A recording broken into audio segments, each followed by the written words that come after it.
In 1999, the Wheel of Time fandom was treated to a video game released by Legend Entertainment. This game was a first-person shooter in the style of others such as Unreal, Quake, or Doom. Many Wheel of Time fans believe that this was an odd choice in terms of how to interact with the game world. However, given the technical limitations at the time, this is probably one of the better options we could have hoped for as fans. Simultaneously adored and maligned by the fandom, the game holds a unique spot within the history of not only the Wheel of Time, but also PC gaming and first-person gaming in general. Today, I want to take some time and do a retrospective on why this game is significant both to the Wheel of Time and PC gaming. First, let's do a quick recap of the game, what it's about, and how you play it. In the game, you play an Aes Sedai who's particularly weak in the One power. This causes her to have to rely on the use of multiple ter'angreal to defend herself and dispatch enemies. Generally, the game proceeds in a linear first-person shooter-esque style. You have the beginning of the level and you progress your way through it to the end. However, every time you play the game, ter'angreal are randomly placed throughout the level and they choose different ones depending on what the game thinks you may or may not need. So each playthrough you might not have the same amount of ter'angreal or even the same ones that you had previously. Next, let's look at the history of Legend Entertainment. Founded in 1989 by Bob Bates and Mike Verdu from the ashes of Infocom, starting with traditional text-based adventure games in the early 90s and then transitioning to more graphical-based adventures in the mid-90s, Legend became a premier developer of the adventure game genre. During this period, they also began developing adventure games based upon popular licenses such as the Deathgate cycle from Margaret Weis and Tracy Hickman. Despite successes, Legend still faced stiff competition from other companies such as LucasArts, who at that time was one of the largest adventure game developers in the industry. In the mid-90s, Legend decided that they needed to branch out from the adventure game genre and began gearing themselves towards developing more action-based games. After some hiccups dealing with investors who were not keen on branching out from the adventure game genre, Legend was able to obtain licenses and license engines from various companies in an attempt to build their action game portfolio. Obviously, we know that the Wheel of Time is the action game that put Legend on the map. It was well received by the gaming press, fans of the series, and the company from which they licensed the game engine to build it upon. Legend's parent company at the time, GTI, was bought out by a French company called Infogrames, now known as Atari. In 2004, Atari shut Legend down once all of their projects had been completed. Unfortunately, this dashed any hopes of a sequel from Legend. With that backstory out of the way, let's go ahead and examine Legend's development process of the game, from conception to completion. What would become the Wheel of Time PC game began as something of a passion project for the lead game designer Glenn Dahlgren. Dahlgren's original vision of the base game was that of a multiplayer world, where players logged in, assumed a role, and then build a citadel, set traps, command troops in a spy network, and then work either with or against each other towards goals. The ultimate goal of the game was to obtain all of your opponent's treasure. Dahlgren managed to convince the upper management at Legend that this was a direction that they should move for. However, they hit a roadblock when Random House, that's right, the publisher, Random House, purchased a stake within Legend and said, we're not going to do that. Instead, Random House wanted Legend to just develop more adventure games based upon popular IPs that they had the licenses for. His hopes dashed, Dahlgren decided that if he was going to make an adventure game, he was at least going to make one he wanted to make. Fortunately for him, he had been gifted a copy of The Eye of the World, and he had devoured the series up to its current publication. He went to Legend Management, who then went to Random House and said, let's develop a game based upon Robert Jordan's The Wheel of Time. Dahlgren recalls that he could see the glint in Random House's eye. Ooh, we can maybe court Jordan over to our publication wing with this. So they greenlit the project, and Dahlgren immediately began designing an adventure game based upon The Wheel of Time. Unfortunately for him, Legend, and Random House, Robert Jordan did not want an adventure game.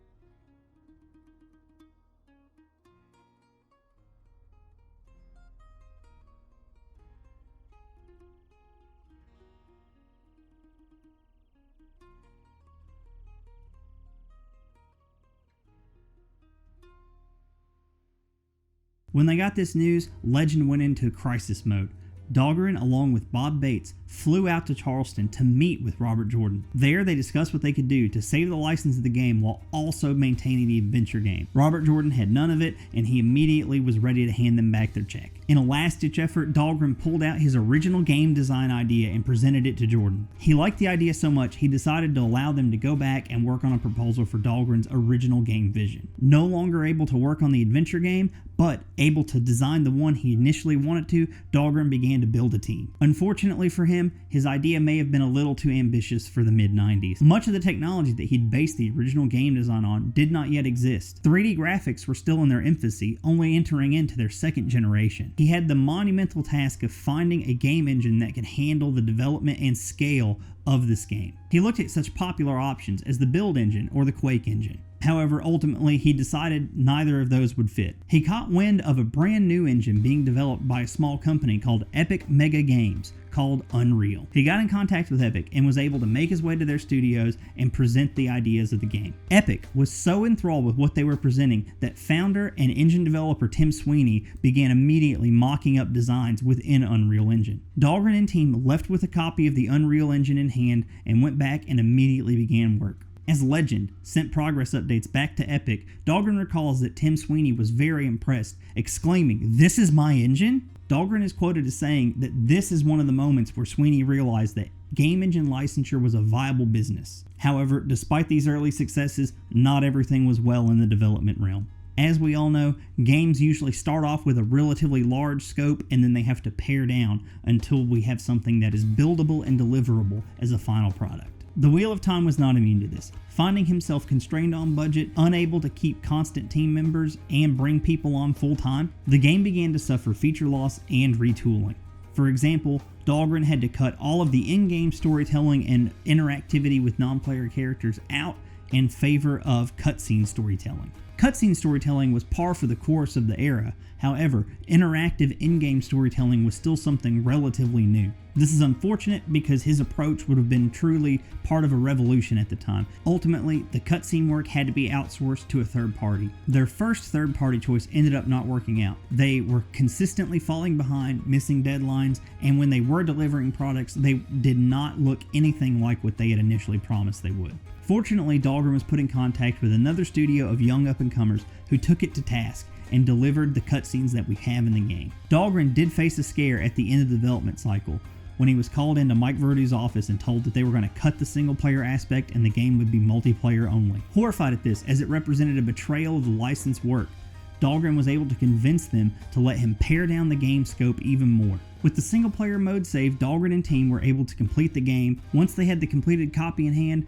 Dahlgren and Mike Verdu trekked back out to Charleston, South Carolina, where they met with Robert Jordan and Harriet to show them the finished work. Now, I've noticed that there are some fans out there that believe the Wheel of Time game was not well received by Robert Jordan. However, from all available accounts, that is not the case. According to Glenn Dahlgren and Mike Verdu themselves, Jordan was quite pleased with the work they presented him. They even state that Harriet said that was lovely upon watching the opening cinematic. Dahlgren played some levels of the game for Jordan, and he recalls that Jordan kept exclaiming how great the game looked and complimented them on their attention to detail. Dahlgren is quoted as saying, "As you know, Mike Verdu and I trekked to Mr. Jordan's house with a pre-gold version of the game.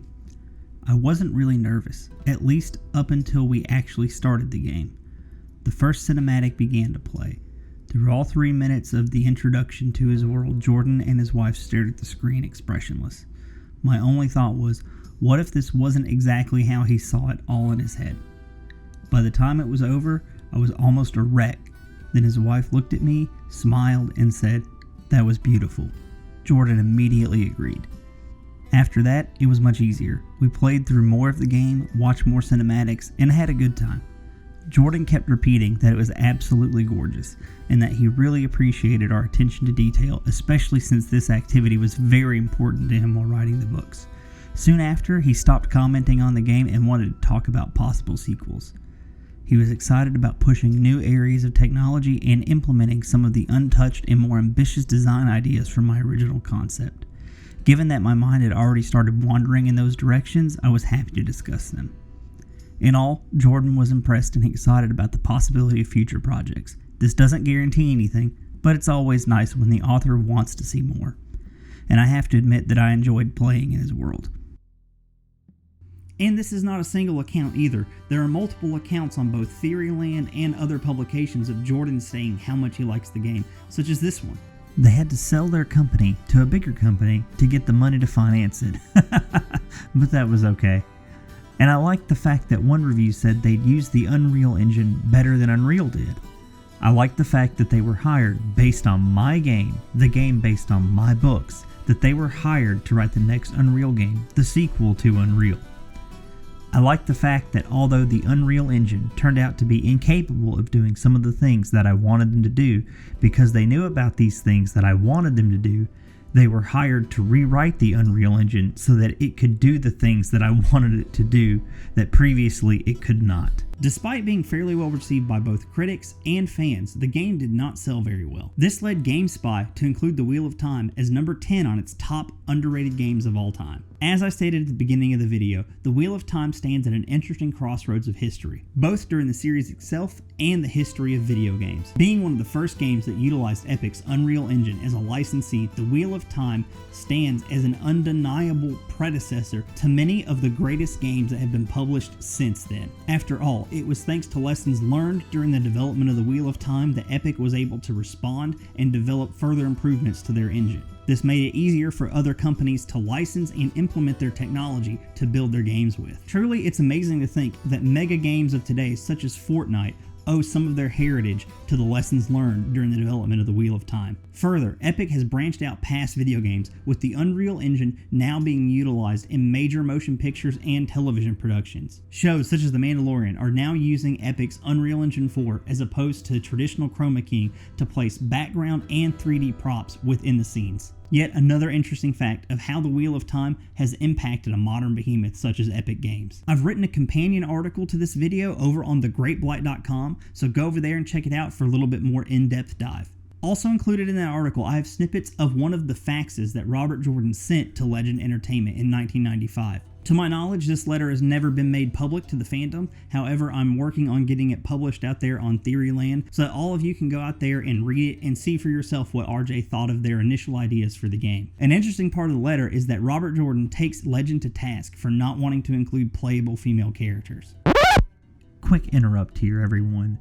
So I've been in contact with the lead designer of the Wheel of Time video game, Glenn Dahlgren, and come to find out I was incorrect in my assumption that Legend did not want a female playable character.